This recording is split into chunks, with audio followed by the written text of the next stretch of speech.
This is a preview of the Darphopia the Godless Land audiobook. The full audiobook is available wherever audiobooks are sold. 3. A Royal Battle. After changing into his royal armor, the same one he wore when teaching the school class, Prince Ricky enters the palace's throne room. The walls are lined with royal guard members, all with double-edged blades at their sides and flexible metal armor protecting their bodies. And with one leg crossed over the other, King Akuni sits upon the throne, garbed in a king's black cape and golden crown. "Brother," the king smiles. "what brings you here?" The prince's hand trembles over the hilt of his blade, but he doesn't draw, not just yet. "Please, brother," he says with a shaky voice. "you must give me your stopping this. The slave trade must remain, however inhumane it may be. It's the only thing keeping Bladelheim from becoming a kingdom of the yesteryears. If you care any for this kingdom, for its citizens, then you will give them your stopping this." The king rests his chin on interlocked fingers. "Try to understand, brother. I have the kingdom's best interests in mind. I realize change can be frightening, but I would ask that you give me your trust in me." Prince Ricky lowers his head and sighs. Then, as his eyes rise to meet his brother's, so too does his rapier. The king's eyes widen. "You would raise your blade against your own brother." "Akuni, as your brother, it pains me to do this. I spent the past days looking, hoping for a reason to tell me nay. Alas, as your brother, I wish not to do this. But as the Prince of Bladelheim, I shall raise my blade without hesitation." It is at this point that Prince Ricky channels the power omnipotent through his blade, making it glow in a blue mist. The king uncrosses his legs. "Have you thought this through, Ricky? Have you considered the consequences of royal combat?" The prince says nothing, merely reasserting the position of his blade. "So be it." The king rises, pulling his massive two-handed sword from a secret compartment in the arm of the throne. As he slowly approaches the prince, the royal guard members ready their swords and form a circle around the combatants. The king envelops his blade in a foggy blue mist and gives the order to the guard. "Count." In unison, the royal guard members begin the countdown. Ju, Q, Hutch, Nana, Nok, Go, Yon, San, Ni, Ich, Zero, Shobu. And with this, the blades clash. The prince and his brother have fought many times before, both with and without swords. They are very accustomed to the other's way of fighting, and they also know the stakes of such a bout. To the victor goes the position of king, and to the loser, death. A battle like this has happened only once before. Just after the God War, a foreigner took the position of queen of the Gen country of England by slaughtering the king and all his descendants. That woman was Satsuki Yamamoto, Prince Ricky and King Akuni's ancestor. She ushered in the tradition of royal combat. As the blades of the brothers clash, sparks of blue are jettisoned from the weapons, dispersing into nature itself. Prince Ricky puts up a valiant fight, but as he has always known, King Akuni is a far better swordsman. He remembers the words his father has said countless times before. "You battle with a rapier, a weapon that requires proper spacing to use. Powerful strikes come from the tip, and so you must always be an arm's length from your opponent." Try as he might, Prince Ricky cannot space properly. The king fights closely, preferring to strike from the hilt of his blade. There is simply not enough space for the prince to fight properly, or rather, he cannot control the battle. And so, it takes only a knock from the hilt of the king's blade to fell the prince. He drops his weapon just before falling to the ground. The king points his sword at his brother's neck, and Prince Ricky can feel the cool heat of the power omnipotent just skimming it. The prince takes a breath and prepares to meet his end humbly. But death does not come. I cannot. The king's hands tremble, and his eyes water, but he won't allow tears today. Why, brother? Why would you challenge me to royal combat? Did you know not the consequences? Prince Ricky cannot respond. And now you've put me in an impossible situation, brother. By decree of royal combat, I must slay you. But I cannot. He takes the sword from his brother's neck. Guard, seize him. He says this without much gusto. 2 members of the royal guard run to the prince. One brings his hands behind his back and cuffs him. The other channels the power omnipotent through the cuffs to make them quite unbreakable indeed. The king speaks.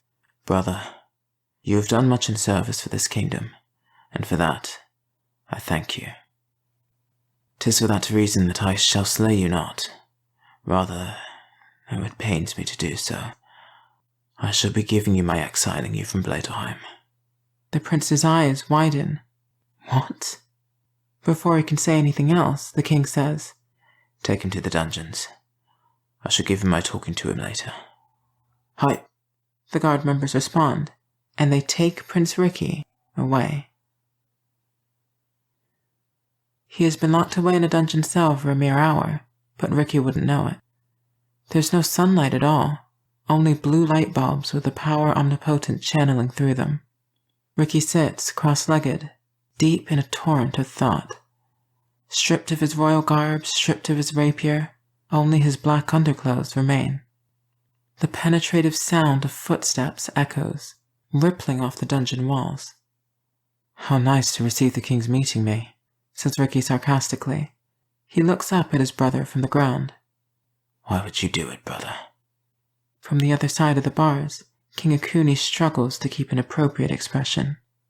I should ask you the same. How could you move to banish me from Bladerheim? Would you rather have received my killing you? Ricky looks down. He doesn't quite know what to say. Please, brother, give me your explaining this to me.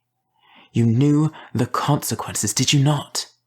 I did it for my kingdom, he says quietly. Our kingdom. 'Twas our kingdom before you did such a foolish thing. The king takes some time to pace back and forth before continuing. I know Father Summer put you up to this. I know the 2 of you have conspired against me for years. No one is conspiring against you, brother. We just want to receive your understanding that freeing the slaves will help not Bladerheim's problems. You are, all of you, afraid of change. We Darphopians want not to be like the Gent people. We want to change. And here you are wanting to stay the same, too afraid to take a new path. Is that not a sin of hypocrisy in and of itself? Brother, give me your listening to me. Sometimes the few must suffer for the many to thrive. And sometimes the many must suffer for suffering to be redefined. Ricky shakes this off. Brother, why do you twist my words?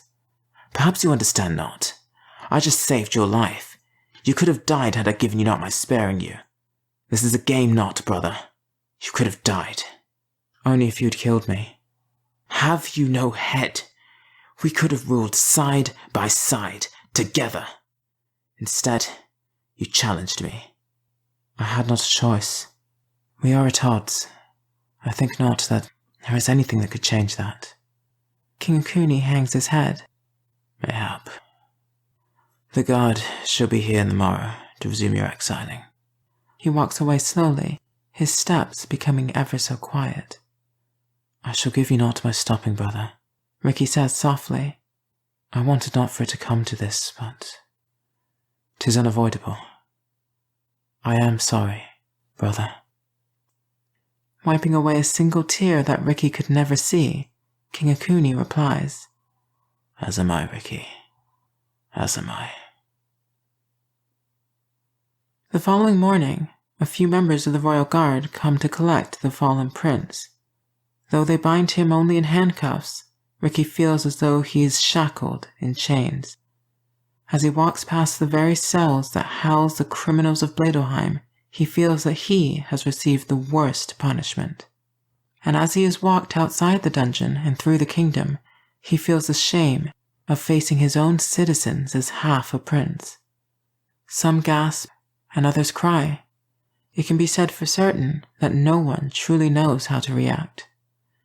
King Tsurugi has been imprisoned, and now Riki is about to be exiled.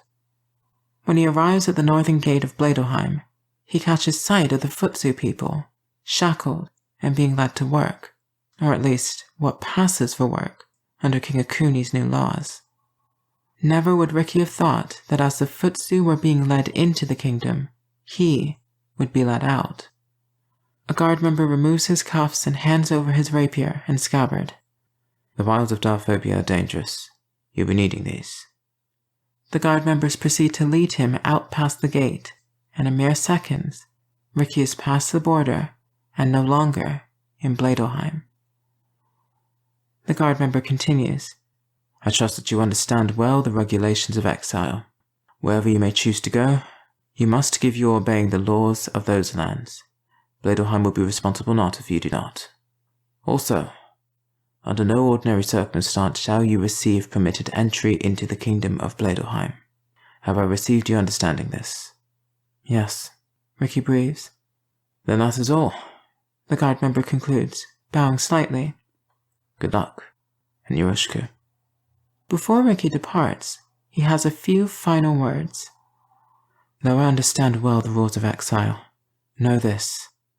I shall give this kingdom my returning to it, and I shall give this kingdom my saving it.